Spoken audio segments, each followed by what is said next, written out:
What's up, everybody? Trevor here with Carrot, coming at you with another episode of the CarrotCast. And it's been a little while since I've done one on video. I've been like jamming them out on my cell phone lately. Traveling a lot this past month, so a lot of them were on my cell phone. And then we had Carrot Camp out here in Roseburg, which my friend Brad Chandler, who's on this episode of the CarrotCast, was out here for Carrot Camp. We'll talk about some of the things we learned from Brad and from other amazing investors out here, some big guys. And I was going to say guys and gals, but there were no gals. We want gals at the next Carrot Camp. Next Carrot Camp, we need some women. But I'm pumped to be able to get back on the video and make the podcast a little bit more engaging for all you YouTube followers out there. We have thousands of them. We want to get a lot more. But before we dive in and reintroduce Brad, this is his return appearance on the CarrotCast. I just want to toss out a quick little self-promotional plug. We're going to be talking about Carrot Camp a little bit here just at the start, because that was the last time I saw Brad a few weeks ago out here in Roseburg at Carrot HQ. And Carrot Camp Fall 2018, as of the time that I'm saying this right now, we have not emailed it out yet, but we already have 2 people that have already locked down seats. We have another 4 that have committed that haven't like fully made the payment yet. We haven't even sent an email out yet. So if you guys want to grab one of this fall's Carrot Camp seats, go to carrotcamp.com, and we're only taking on 15, maxing out at 15. As Brad saw, we were already tight on seating. We're gonna have one more table to add the extra 3 spots, and then we are done. And count me in, because I'm going again. Brad's coming back again. I love it. I love it. So that's a great transition. So I want to welcome you back on the CarrotCast, Brad, and I appreciate the heck out of you being on the podcast. You were on once before. We'll tell people where to go to find out where that one is. But I appreciate you coming back on. No, thank you for having me. Thanks for having me. So the episode that you and I did, I can't remember which number it is. We'll link it up in the show notes if you guys are watching this on our website. If you're on iTunes, go check in iTunes and look for Brad's name, Brad Chandler. And so for a little bit of background on him, I'm going to just kind of inject a couple things about him. You guys can go listen to the previous episode on where he started, how he got his first deal done, how he scaled up to be one of the largest home buyers in the country. But I want to set the stage here. So Brad and I met probably 3.5 years ago online, one of those online meetings. We met online. We started doing some work together, and we finally met in person at a mastermind, I believe, maybe Collective Genius or something else. Can't remember what it was.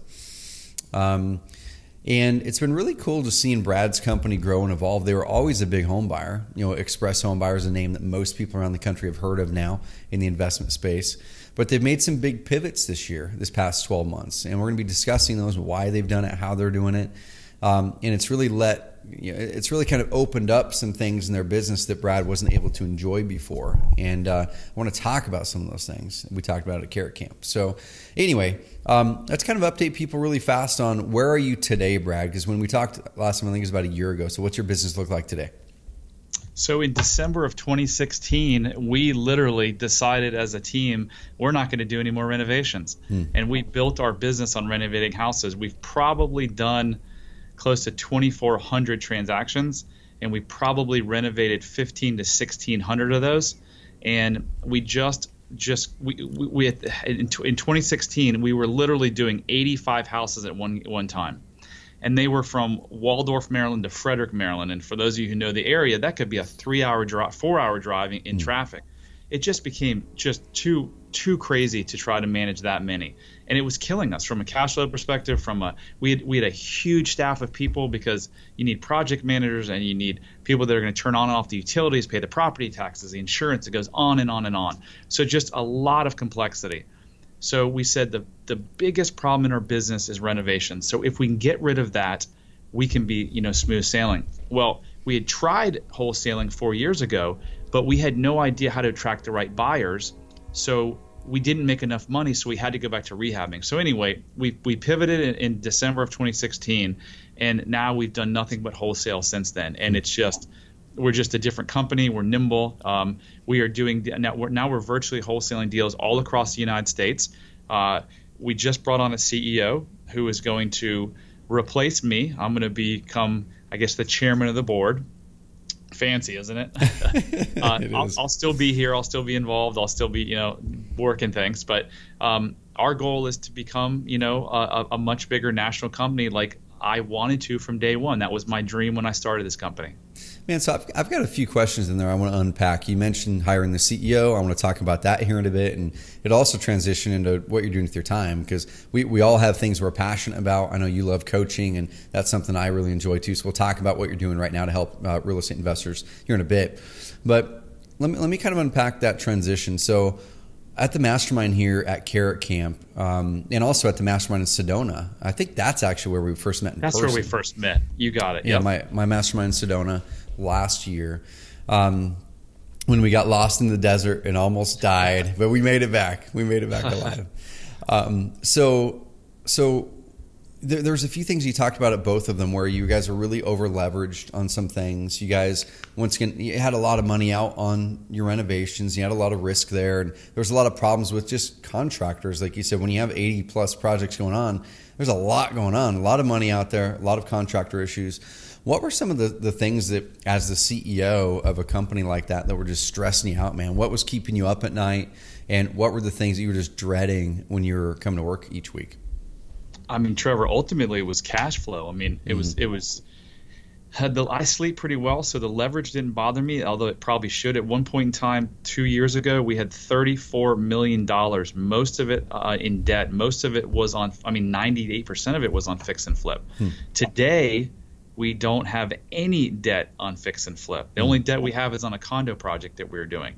So in addition to the complexity and the chaos of the business, because we had so many renovations going on, the one thing in the final straw was cash flow. It was just like our cash flow. It was December of 2016. We're like, we're talking about how payroll is going to be tight. And I was like, geez, enough is enough. Like, we've made so much money and done so many successful things in this business that we've got to change something. And we tried renovations, 3 different contractors over 3 years, and unfortunately all of them failed for us. So we said, you know what, we just can't keep doing this, so let's stop renovating houses. So are you guys, because that's one thing that popped up at the Carrot Camp when we were discussing, there's some guys still doing a lot of renovations, and some of them are like, I'm going to continue to do them, I've got my processes down. Do you feel that kind of, was there a breaking point volume-wise where all of a sudden after X amount of renovations at once, then it didn't work? Could someone still make it work really well in this market with fewer renovations? Yeah, there's a couple of answers in there. So when you go from 5 renovations to 10 renovations, you'd think it's going to be twice as hard. It's not twice as hard. It's exponential. It's 10, it's 20, it's 50 times harder. So I think doing like my wife and I actually just bought a house from Express Home Buyers. They wholesale to us. We bought it. We're going to fix and we've already fixed. We're in the process of flipping it. We're supposed to close on it, I think, 2 weeks from now, and we're likely going to make $30,000. Was that hard? No. You know what we did? We redid the kitchen. We redid the hardwood floors. We put in a new kitchen floor. We serviced the HVAC. We're going to be replacing some roof truss. We painted, and that was it. Like less than $10,000. We're in and out of the house. Was that hard? No, it was a piece of cake. So can you do 1, 2, 3 houses a month and it's pretty easy? Yes. When you kind of get, I'd say it all depends on who you are. Over 10, that's the breaking point a month if you're doing over 10. Caveat to that, if your 10 properties are paint and carpet, well, maybe you could do 20 or 30 or 40 or 50 of those. When you've got to do a full-blown renovation and it involves permits, which then involve county or city inspectors, and you're moving walls or you're putting on an addition and you're waiting for the permit office to come back and grant the permit. I mean, we've got a condo deal going on right now that we've been waiting a year and a half to get a permit on. Oh, wow. And it's like a $6 million deal. So you can imagine the interest is just chick, clicking away. Yep. So that's the answer. The lower the newer housing stock in markets that have newer housing stock and you can just do carpet and paint, you could probably do 10 a month easily. But if you're doing full-blown renovations, it becomes tougher as you're doing 10 or more. Okay. And that makes sense. I want to unpack that, for sure for the people listening, because I don't want people to take it cut and dry. Hey, Brad's doing no renovations now, therefore I shouldn't. And I'm doing 1, 2, 3, 4 a month. And so really good answer as far as giving people some insight into your thinking there. And it was the scale of your business, right? You guys were we're going to switch our model, but we're not willing to go back to doing just 3 or 4 deals a month, 3 or 4 renovations, because that's when you said it was kind of easier. But what can we do high volume and make it way easier for us? So you guys are just wholesaling now.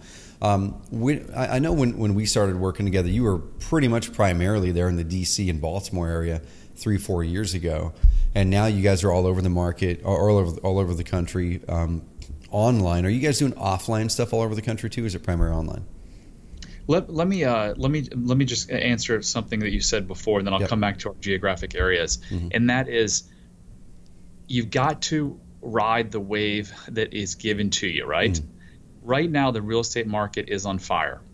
The inventory in almost every place in this country is low. Prices are rising.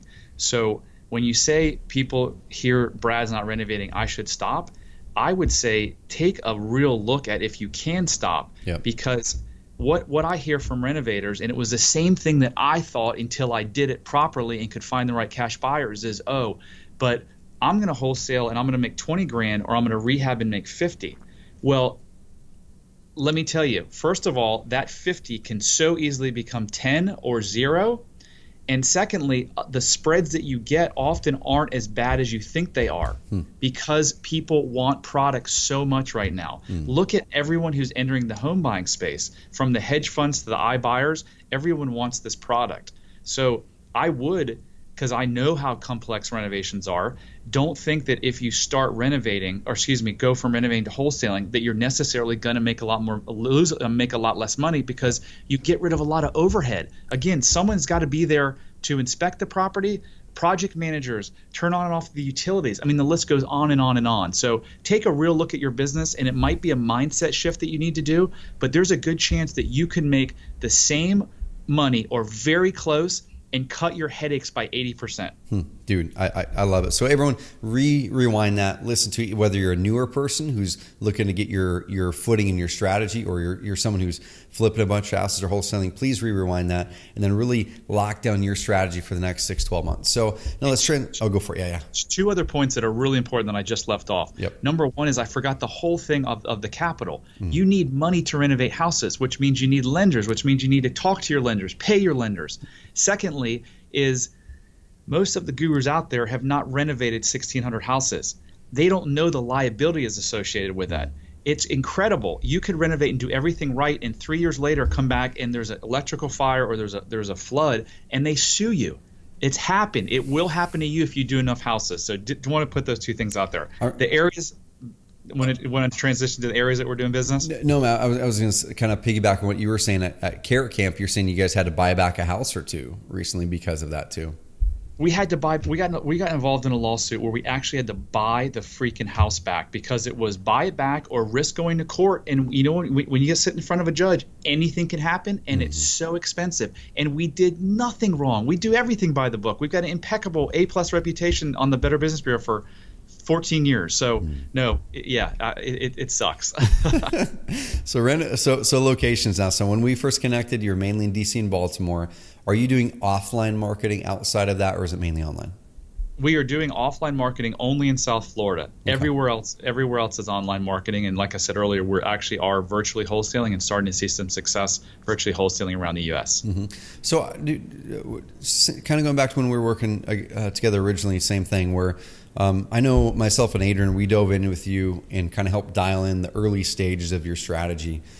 Your online strategy back then. You guys were rocking and rolling offline. Of course, you guys were already doing a bunch of PPC, all that kind of stuff. We helped you kind of work in the organic side.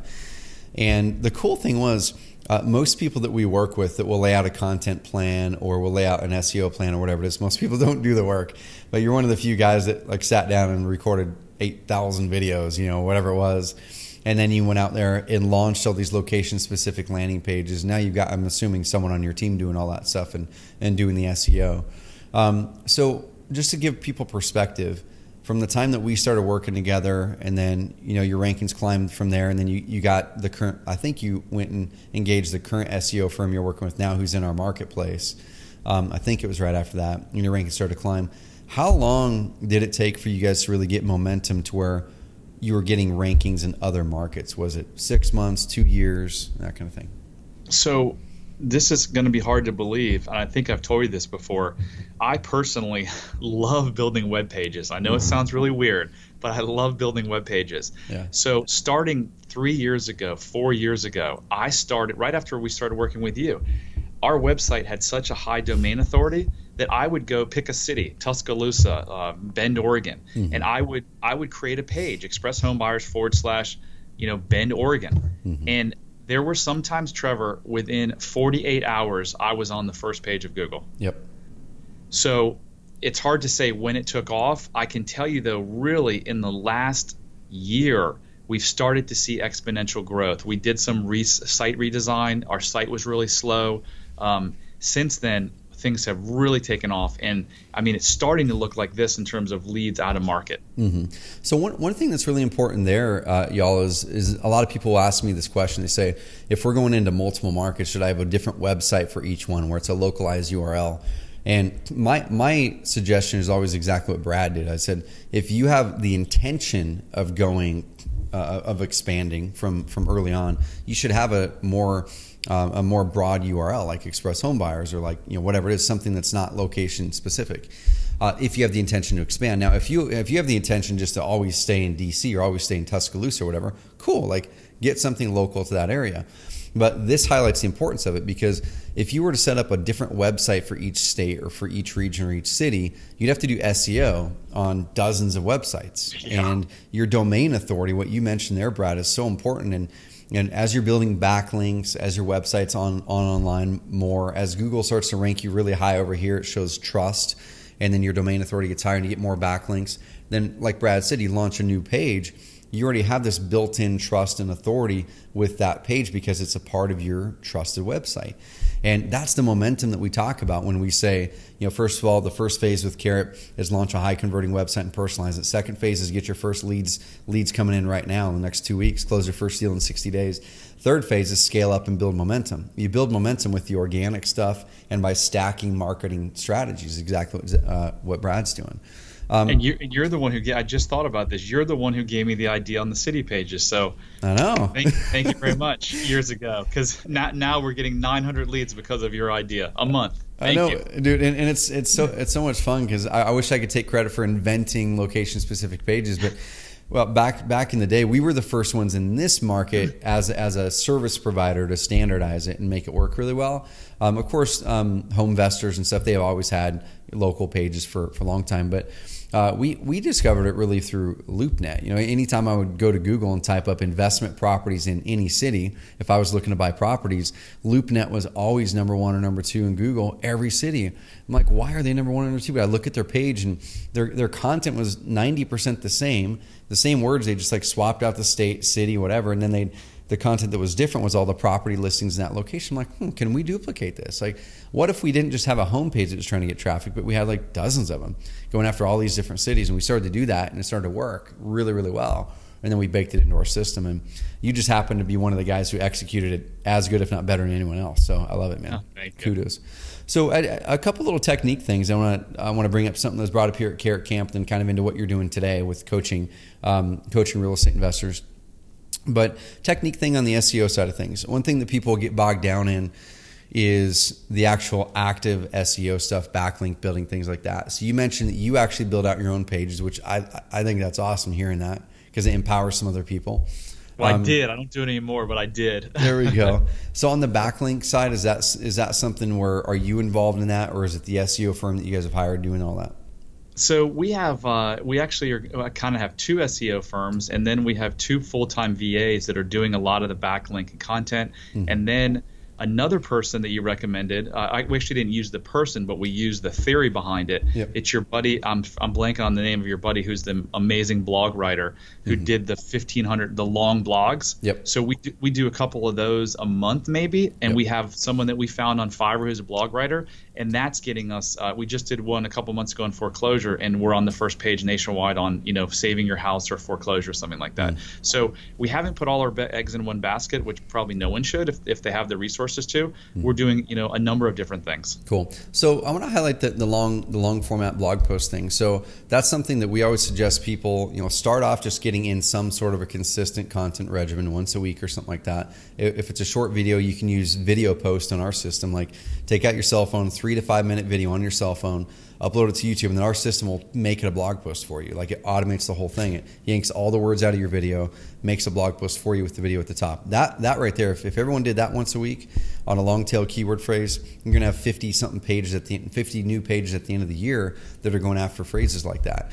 And then as you have someone executing SEO for you, just go through our 3 lead per day training that walks through everything, or hire someone through our marketplace who can do it for you.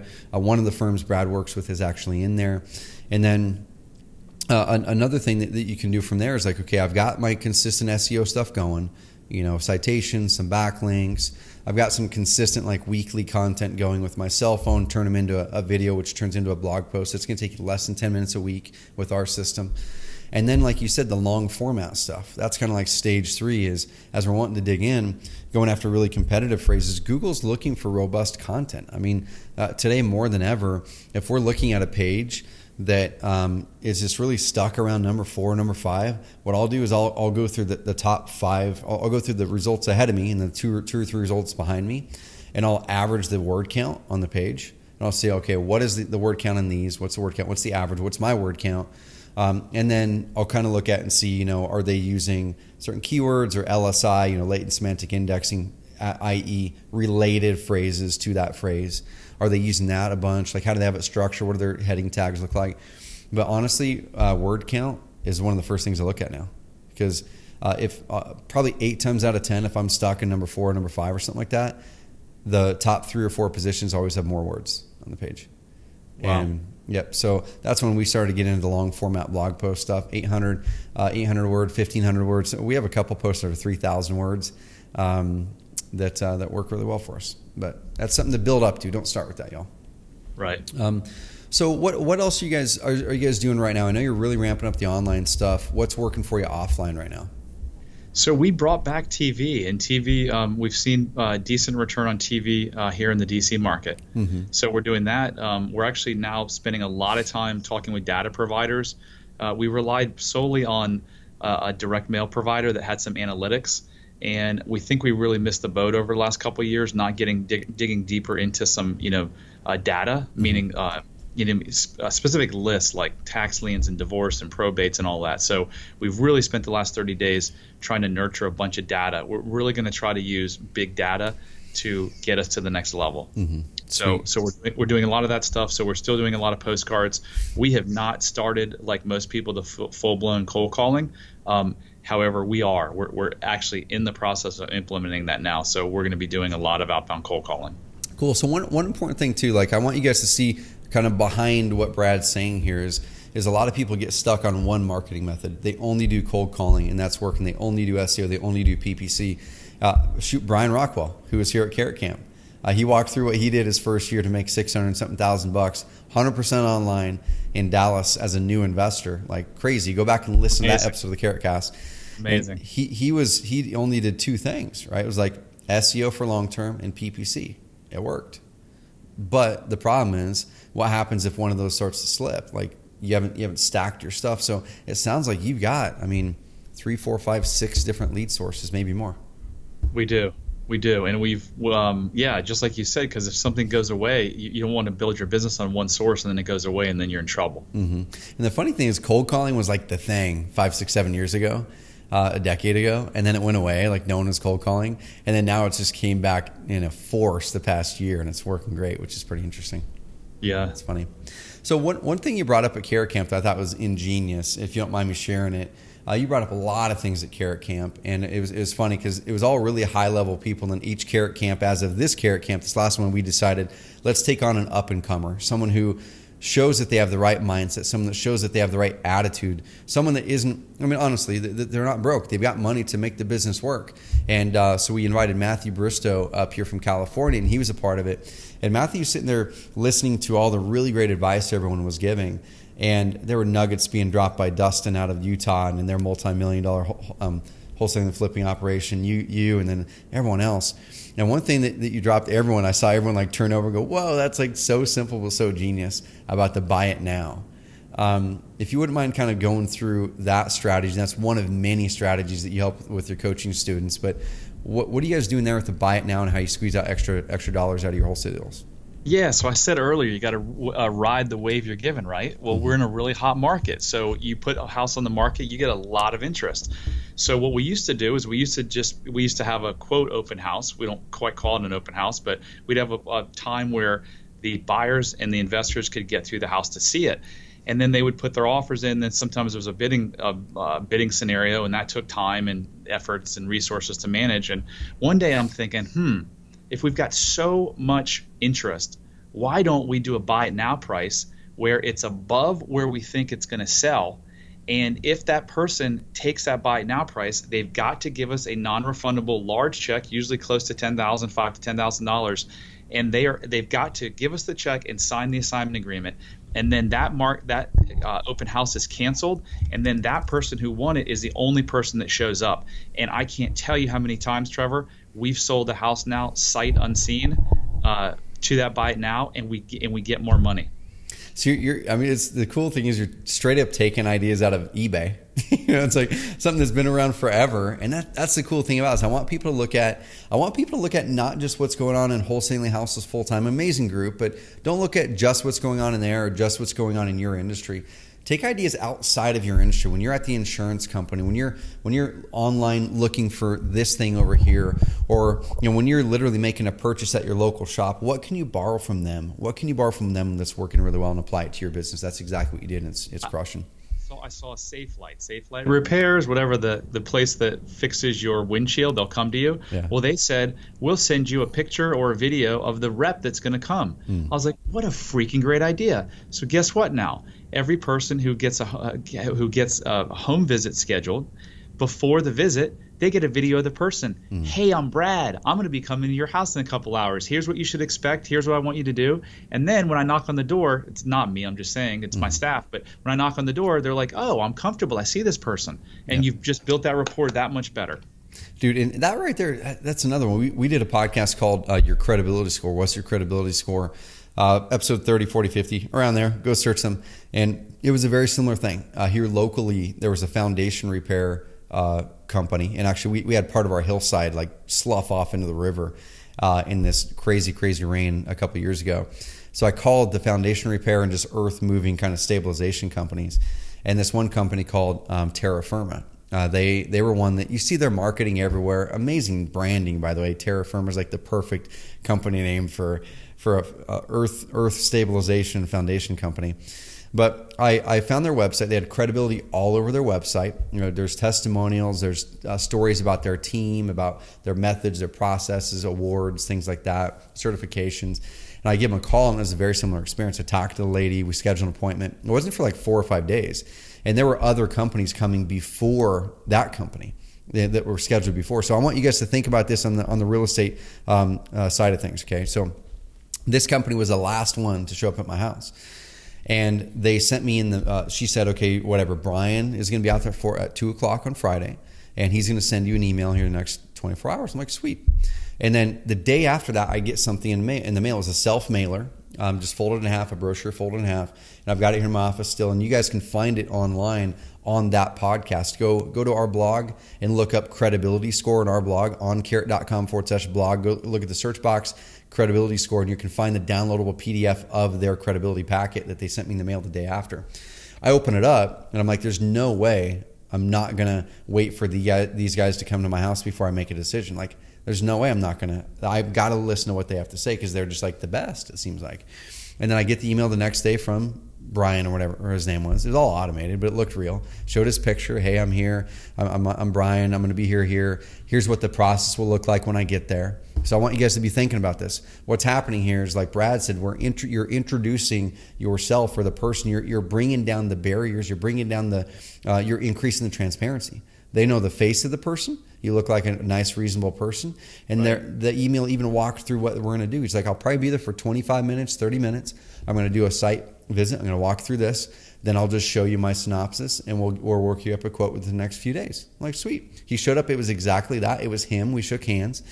And then just the whole process was like that. So if you guys want to gain an edge in a competitive market like this, do what Brad said. Like, increase transparency before you show up to the house. And you're gonna. That's one way to battle all the people that are getting there before you, even if you have a lower offer. Which is right. Cool. And again, price sells 8% of the time. So I can't tell you how many houses I've bought in the past, and my staff has bought, where our offer was lower, but they went with us because they trusted us and they liked us.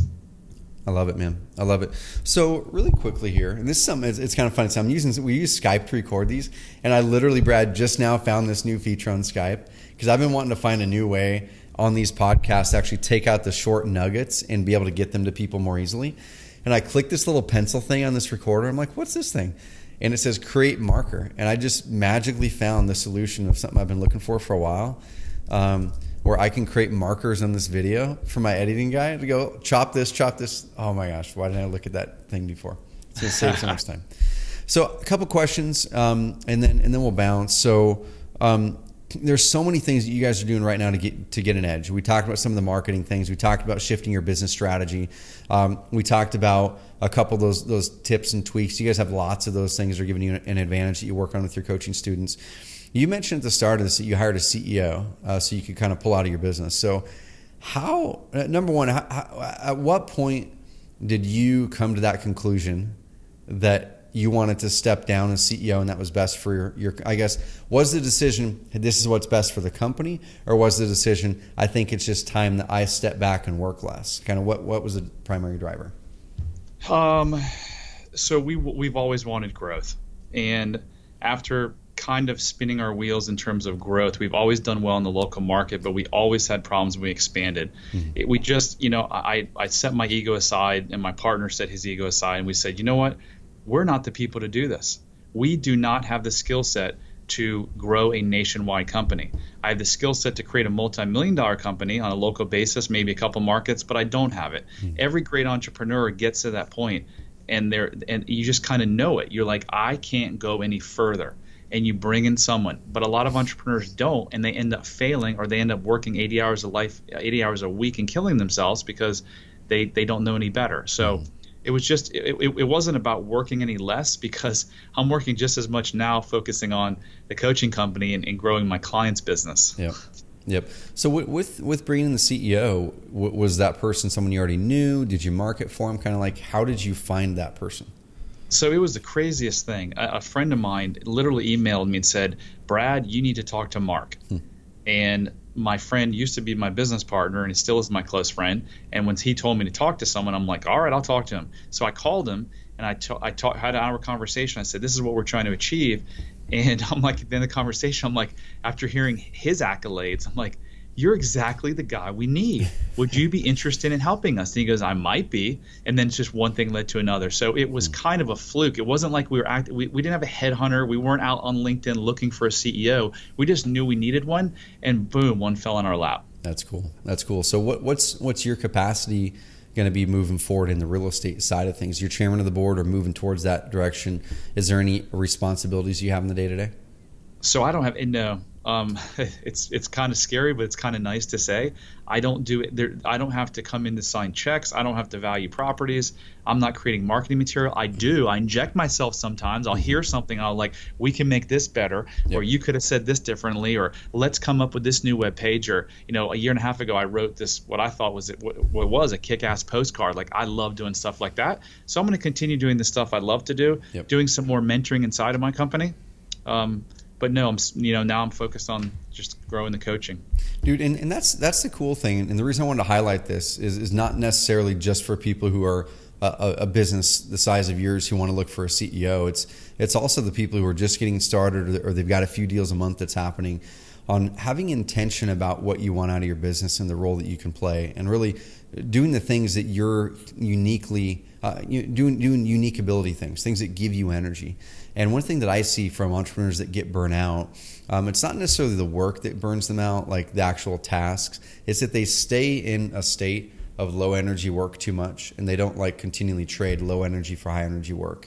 I teach that through my energy audit. Everyone can just go to oncarrot.com/energy, download it for free, no opt-in required, nothing. It's changed my life. 15-minute a quarter process to trade low energy activities in your life for high energy and really amplify you as a person. But it sounds like that's one of the cool things that you're going to be getting out of that is now you have someone who, now obviously they're stepping in because they have a skill set that you don't have to grow it at a bigger level. But now you're going, okay, I can still do the things in this business I love to do that give me energy. And that's like the ultimate for all of us entrepreneurs, where you grew a business that gives you freedom, that's giving you flexibility, that's giving you the finances, and now you can make your impact. And that's something I've been really hammering the past years. Like, we all become entrepreneurs for these things: freedom, flexibility, finances, and hopefully someday impact. And that's the evolution that you've gone. And that's exactly what my intentions are with the coaching company. I'm already in my head thinking, what do I want to do? I want to do 3 or 4 select tasks. And so I'm working really hard to get to that point where I put the coaching business on autopilot, and I do the things I love to do, which is talking to the students, helping the students grow their business, doing content. I love, as you know, I love getting in front of the camera and talking and saying, here's how you make a business successful. So same thing I'm doing. And you're right. Everyone in their business should do that. And if you hate doing something, find a way not to do stuff you hate. You guys have control of your lives and your businesses. Make it happen. So I want to spend a little bit of time on the coaching side, because that's something I'm passionate about too. I currently don't like take on coaching students, but I love the act of coaching. Like, I love coaching our team members. We have a couple dozen employees now, and I really, really enjoy that. I love coaching our students when I have the chance to hop on a phone call with them. I hopped on the phone with 2 of them yesterday with not our students, our customers. I love it. Okay. And that's something that I know for guys like you too. I mean, you just really, really, really love the coaching side of things. And that's one thing that pops up. It's funny. Like, you'll hear people online go, well, if Brad or if X person is so good at this stuff, why are they coaching? Right. And that's I hear it all the time. It's the most bogus question. It's so funny because it's valid that they're asking it. Number one, it's valid, but they're asking it from a mindset that's a mindset not where you are. They're asking it from a mindset of just money related, not impact. And the thing is, once you get to a certain point as an entrepreneur, where the money part of it is no longer your driver, that's, for me, it's not at all. Like, we're going to continue to grow the company because of the impact and the mission and the movement. It's not because I'm looking for more. I don't spend the money I've got already. Like, the house, you visit my house, that house is a money pit for us right now with all the renovations we got. That's the only thing I'm spending money on. Everything else, I don't spend money on stuff. So with the mindset of people that ask that question, it's a valid question to ask. We have to look at, are you in a different mindset and level of life and entrepreneurship than Brad is, as an example? And Brad's past the point where he needs the money. He's at the point now where impact is there. Now, there's got to be a money barrier. So that's the next question. People say, well, if he wants an impact, why doesn't he just do it for free, right? I'm going, oh my gosh, that's another really valid but terrible question. And because for same thing for people like us, we worked our butts off over decades to learn what we know, to build the connections we have, to be able to have the shortcuts that we have in our businesses and life. And it's worth something. Number one, our time is worth something. We're not a charity, but also number two, there is a barrier of entry that honestly you've got to filter out people that aren't serious. And I've tried it. Like, when I have tried to do things low cost or free, it always bit me in the butt, man. Like, it attracted the wrong person. The right person wasn't attracted because they're like, if he's willing to do it for free or cheap, how good could he be? And so that's why I wanted to bring these up, for a reason, because there's this whole story arc here. One of the largest home buyers in the country, if not the largest. He's had a chance to really build a business in a way that got him freedom, flexibility, finances. He can make an impact. He's hired a CEO. He can step out of it. And now it's kind of this next phase. How does he make that impact? And all these questions pop up with people. I want to completely squash those because I know you well. I know your business. I know it inside out. I can vouch for it. And I'm like, I want to squash these because it's not about that. You guys, if you have a chance to work with Brad, and this isn't a sales pitch for Brad, it's a sales pitch for you getting out of the block that you're in your life and business right now. And if Brad can be the guy that unblocks it, amazing. But this is a sales pitch for you getting into a different mindset to value your time and value the coach's time that you guys work with, that have put in blood, sweat, tears, decades to learn those things. So what are you most excited about after my rant? What are you most excited about with your coaching program, like with your students? Kind of what's working for them right now as they're executing stuff? Well, I'm starting to see the impact, and a couple of the Carrot campers signed up, and they're starting to see impact. So I'd love just to see, people starting to change their business. And you heard me speak a lot about this at Carrot Camp. The number one problem I see across the country is people. 99% of people's problems in business is people. It's either lack of the right people or just having the wrong person. So in the level 2 coaching program, we spend a lot of time. How do you find, retain, hire, train top talented people? And it's getting harder as the economy is so on fire. But we're really good at that. Why am I able, even before bringing on the CEO, I didn't have to be in my business. Why was that? It was because of the people I have on my team. And so often business owners neglect that. They get in the whirlwind of the day-to-day operations and they just can't step back. And if they do step back, they do it half-assed and they do it really quick and they don't spend enough time. Yep. So the things that are working for people are a lot of this. There's no rocket science out there. I push everyone to get a Carrot site because I've seen the results firsthand. You guys are amazing at what you do. That's working. Pay-per-click is working. Direct mail is competitive, but it still works for a lot of people, including us. And then cold calling is working for a bunch of people. Mm-hmm. So again, there's no silver bullet in this business, just like really isn't in any business. It's, do you have the right people? Secondly, do you have the right systems? Do you have the right marketing? And do you have the right follow-up? Mm-hmm. So write those down, guys and gals. Write those down, because those right there are action items. I want you guys to analyze those over this next week. Those things that Brad just mentioned. If you didn't catch them, rewind it 20 seconds and listen to them, because write those down and then give yourselves a grade next to each one, 1 through 5. 1 being you're failing it, 5 being, man, you're like world class, you're nailing it. So failing it or nailing it. And I want you to write it down, take your own internal audit. And then the ones that are below a 3, I want you to work on this next week. You go and tackle it. If it's follow-up, sweet. Go do research and find the people that are doing follow-up really good and implement that system. Okay, if it's your online marketing, do something else there. Yep. And do the same thing with your people. If you're fortunate enough to have a team, rate everyone on your team.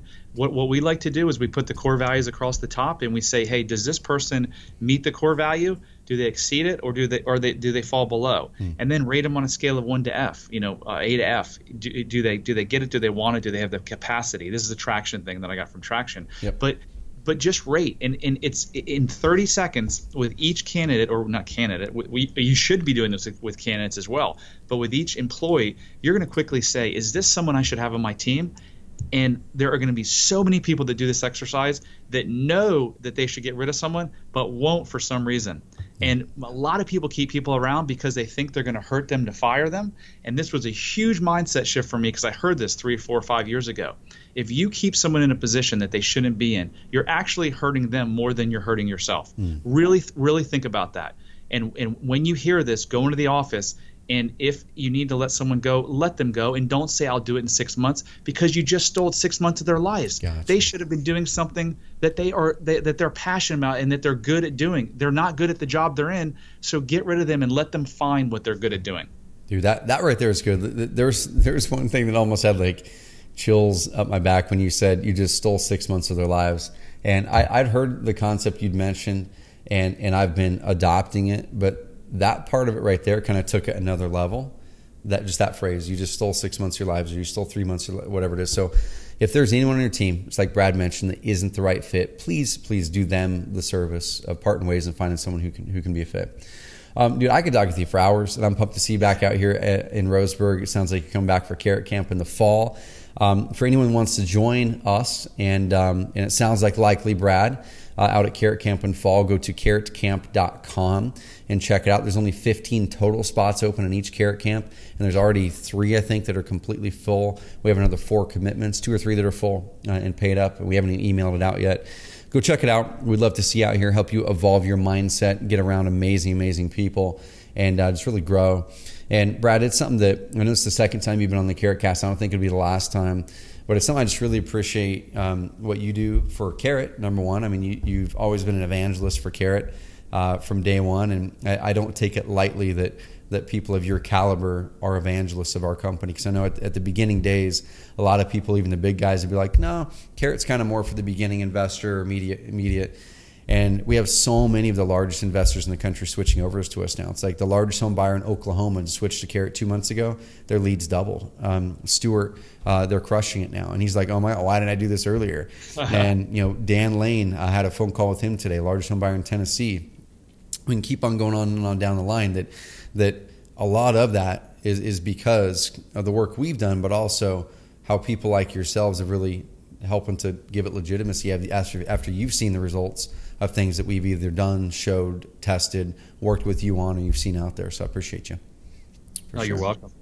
And also I want to toss something out at everyone listening to this, that this call isn't a pitch for Brad's coaching, but it is a pitch, like I said, for you to up-level yourself. I know for me going into this to this year, we're growing a lot here at Carrot. We've doubled our team size in the past 12 months. So I've had to grow a lot as a person. I have a lot of room to grow still.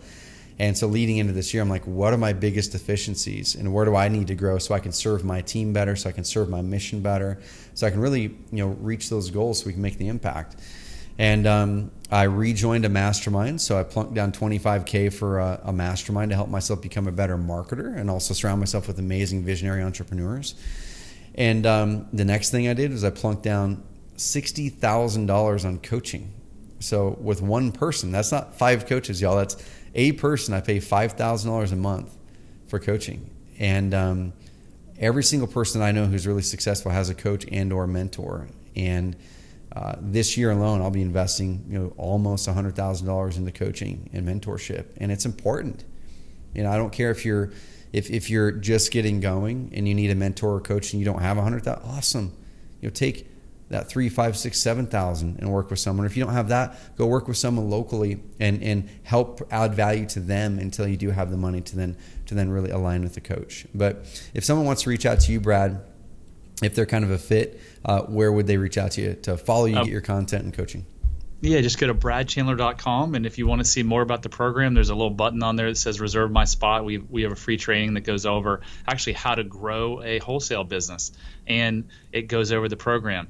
There's also a button that says work with Brad. If you want to bypass it and say, hey, I'm ready. I'm ready to rock and roll and grow my business, scale my business, just click the button work with Brad, and it will bring you to an application page. We don't take everyone. It is an application. We want to have the right fit. We want to have people that are really determined to grow their business and scale. But just go to bradchandler.com and you can get all the information there. Awesome. And we're probably going to have Brad on some webinars, like coaching calls for our customers here in the next several months. And I've got my mastermind in Charleston, so you're going to be getting an invite for that tonight. I'm way late on sending that out, so if you can make it, that one is also in September. So it's going to be a busy September if you're going to be doing this.